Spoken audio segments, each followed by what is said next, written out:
Hi, I'm Betty. Welcome to my kitchen.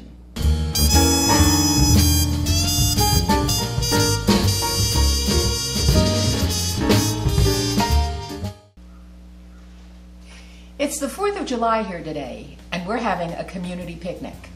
These picnics are great fun. All who attend bring a dish to share with everybody, and we always end up with a wonderful mix of great food.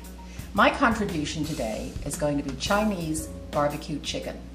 It's great for the 4th of July. It's great for any picnic, big picnic or just a little picnic at home. So here are the ingredients for this great dish. First, we have half a cup of hoisin sauce. I have 3 tablespoons of Chinese rice wine. If you can't find that, dry sherry is a great substitute. If you don't have that, plain old white wine will do just fine as well. I also have 3 tablespoons of soy sauce. I prefer to use the lighter sodium. And back here I have 2 tablespoons of sugar, 2 tablespoons of ketchup, 2 tablespoons of garlic, which I have grated, and also 2 tablespoons of grated ginger. All I'm going to do now is mix all of these ingredients together. Let's pop them right in this bowl.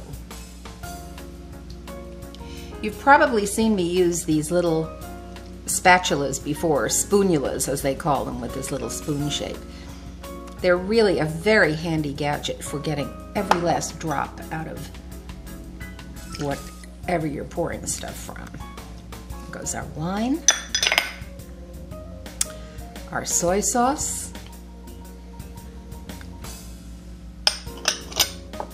sugar, and some ketchup. It's amazing what a common ingredient is, what a common ingredient ketchup is, I should say, in many Chinese dishes. Here goes our garlic, and finally the ginger.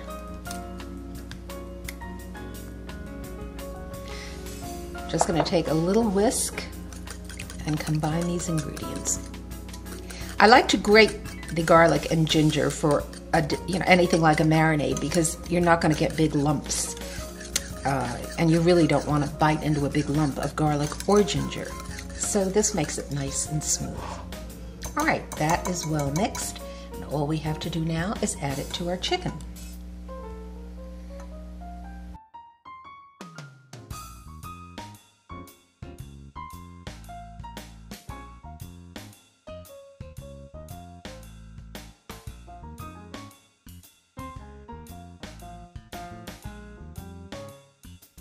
For our picnic today, I'm using chicken drumsticks because they're nice and easy to pick up.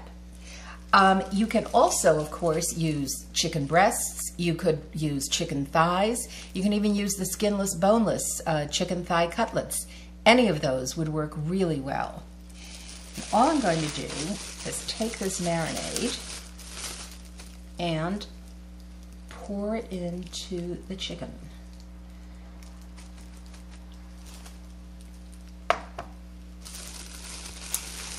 I'm going to hold this and sort of squish it around as best I can to make sure that all of the chicken is coated with the marinade. Give a couple of tosses here.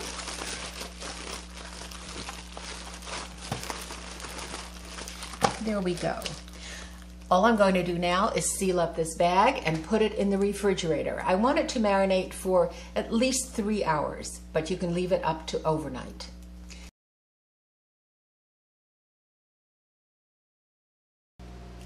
My chicken has been marinating for about 4 hours, and I'm ready now to cook it.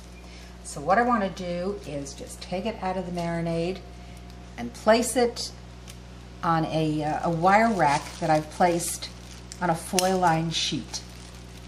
And I want to put the thicker part of the chicken to the outside so that it will cook more evenly.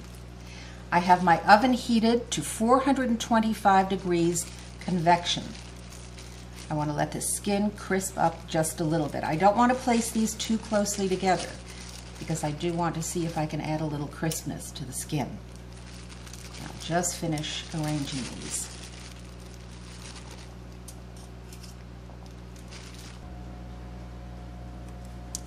These are now ready to go into my oven, and they're going to cook for about 35 to 40 minutes. I want to get them up to about 175 degrees. And I'm going to turn them once during the cooking process after about 20 minutes. So I'll set my timer for 20 minutes. Now at this point, you could discard this marinade, or you can do this extra step that I'm going to do. I'm going to transfer it to a small saucepan, and I'm going to reduce it. Now, raw chicken has been sitting in this, so it is essential that you bring this to a boil and let it cook for at least 10 or 15 minutes. We want it to reduce somewhat so it gets a little nice and sticky. So I'm going to put this on the stove now and let it cook away.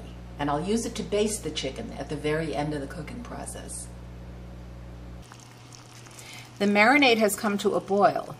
I'm just going to give it a stir, and I'm going to let this simmer for a good 15 minutes. I want to be sure that it's well cooked. As I said, it had raw chicken in it, and it has to be very well cooked to avoid any possibility of contamination. And we also want it to get nice and thick to use it as a final basting sauce. So I'm going to let this cook for a good 15 minutes. Now you can see after 15 minutes this has reduced into a lovely thick consistency, which is going to be just perfect for baking those chicken drumsticks. And I'm going to do that right now.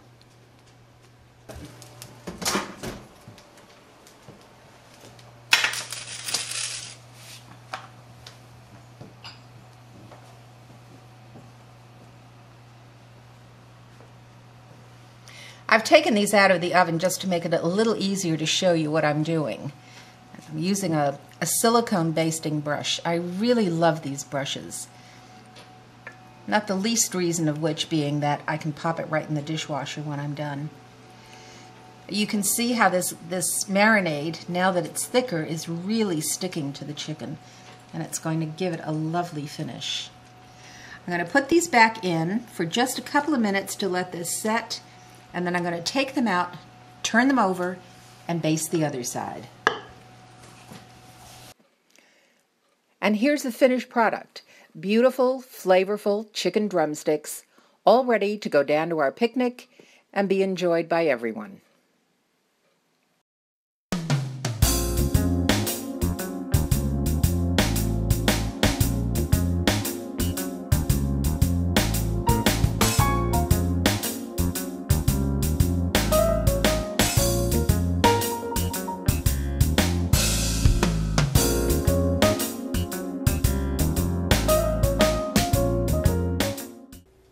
For additional recipes and information, please visit my website at bettyskitchenfare.com.